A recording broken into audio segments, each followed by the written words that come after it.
Hello guys, punta tayo ngayon sa Fort Santiago. So sabi nila meron daw doon dito entrance fee, no? So ngayon, kasi nga matagal na rin ako hindi nakapunta rito. So titingnan natin kung anong pagbabago dito sa Fort Santiago.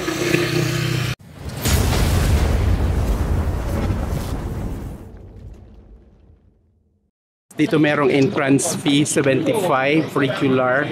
Pag ano naman sa senior citizen student at saka PWD 50 lang. And meron silang promo, free sa entrance naman for women and girls. Nakapasok na tayo sa loob ng Fort Santiago pero nandito pa lang tayo banda sa may lobby. Hindi pa tayo sa pinaka main entrance na kung saan nandun ang pinaka historic ng Fort Santiago. At ayan, malapit na ako sa pinaka-entrance nito na. Ang Fort Santiago ay itinayo noong 1571 ni Miguel Lopez de Legazpi nang siya pa ang gobernador. At ito ay pinalibutan ng mga matataas na mga wall sa Intramuros. Kung iyan ay makikita natin pag tayo papuntang Maynila. Ayan, nandito na tayo sa pinaka-entrance. Ayan, ito yung structural na gawa pa ng mga Espanyol. Nang sinakop ng mga Espanyol ang Pilipinas. Pinaka-historic ng Fort Santiago. So, ayan. Ayun na lang din magbasa. Ayan, nandito na tayo. Papasok tayo sa loob ng Fort Santiago. Talagang grabe. Napapaisip ka kung paano yan ginawa at saka ilang years bago natapos kasi napakakapal po ng mga pader at saka hindi siya basta-basta ganon lang siya kakapal, as in grabe. At saka yan, makikita mo yung Intramuros na surrounded by wall, no? So ganon katindi at ganon kakapal ang mga ano yan ng pader.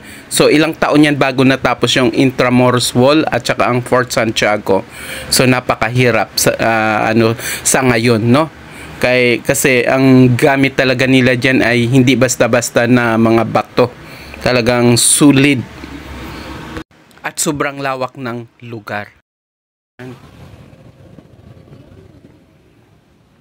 Guys, sa sobrang tagal na yung mga struktura is ayan, nagko-collapse na, pero matibay yan dahil ilang dekada po yan ang tinagal. Hanggang ngayon nakatayo pa rin. Pasok tayo dito. Ayan, grabe. Ito yung kapanahonan pa ni Dr. Jose Rizal, kung saan dito siya sa Fort Santiago ikinulong, no? Bago siya pinatay sa Luneta Park. Kaya ayan. Ayan, mag-ikot-ikot tayo dito sa loob ng Fort Santiago at saka titingnan natin kung ano pang makikita natin dito sa historical sites ng Fort Santiago. Papasok naman tayo dito sa Lagusan na yan at titingnan natin kung saan na naman tayo mapadpad kasi bawat Lagusan may iba't ibang lugar kung saan tayo nakakonect, no? Siya, oh, tingnan mo. Pader na napakataas. Riverside, Pasig River. Ayan, yung kahapon nandun tayo sa sa Esplanades at yung tulay na yan.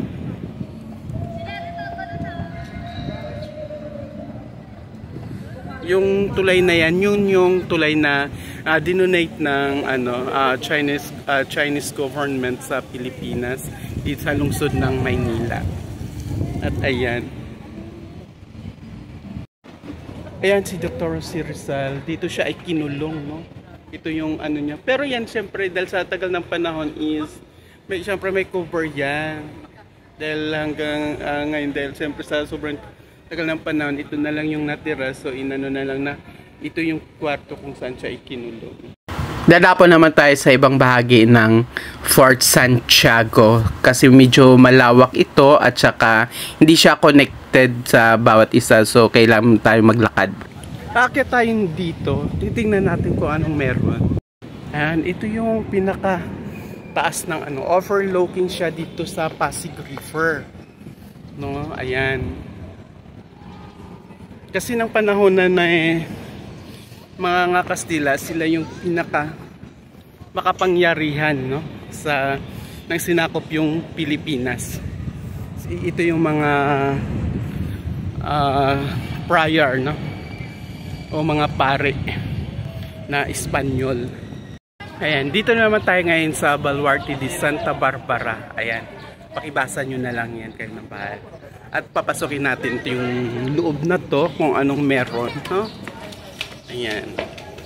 Ito dati ito ang uniform dati ng mga Guardia Civil ng ng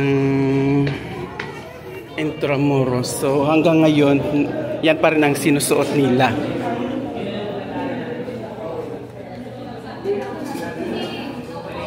At ito yung pinakaano nila, ano nga ito? Palacio de Gobernador. Ito siya, makikita natin dun ngayon, mamaya no, paglabas natin, yung Palacio de Gobernador na ngayon is natawag natin na Commission Comelec, no? Nandoon sa labas. Makikita natin dun mamaya, ipapakita ko. Ito naman yung Iglesia de Santo Domingo. Yung simbahan na ito yung Santo Domingo na ito naman is makikita makikita dun sa Quezon City. At ang mga namamahala din yan is mga Espanyol noong panahon, no?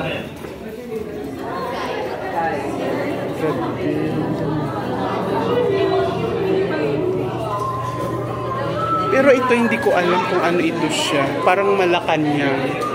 Kasi hindi ko siya kabisado. Ito yung mga ginawa ng mga Chinese, ng mga Spaniard ng sinakop ng Pilipinas.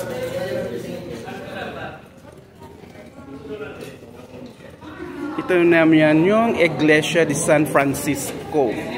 Pero hindi ko na alam kung saan ito yung Iglesia de San Francisco. Or baka dito yan sa St. Francis. Dito nga kasi pag napunta tayo dyan sa yung St. Augustine, banda dito sa Intramuros. Around. At ayan, hindi ko alam kung saan iyan.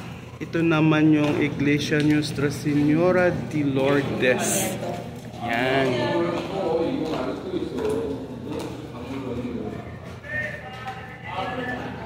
Ito di ko alam to. Intendencia or Aduana. Ayan siya.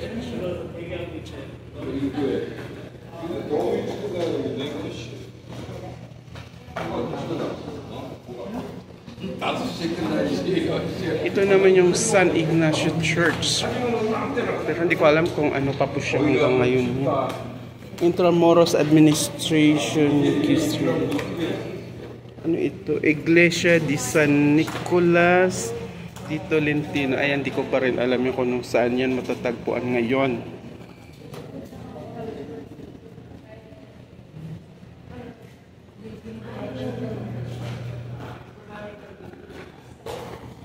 Ay, ito. Ay, doon mamaya. Tingnan natin sa... Ito yung Manila Cathedral. At yan mamaya, ipapakita ko sa inyo yung Manila Cathedral. Talagang hanggang ngayon buhay na buhay pa yung istruktura ng Manila Cathedral.